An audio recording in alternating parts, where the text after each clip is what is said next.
আমি অধিকাংশ সময়ই একটা প্রশ্নের খুব সম্মুখীন হই যে দিদিভাই আয়নীয় যৌগ কীভাবে গঠিত হয় বা কারা গঠন করে, এই প্রশ্নটা খুব স্টুডেন্টরা করে।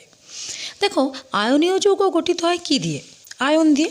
এবং আয়ন কীভাবে তৈরি হয়? যে ইলেকট্রন গ্রহণ করলে বা ইলেকট্রন বর্জন করলে আমরা জানি আয়ন গঠিত হয়।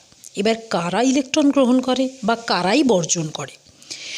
ধাতু যারা, তাদের একটা বৈশিষ্ট্য হচ্ছে তারা তীব্র তড়িৎ ধনাত্মক।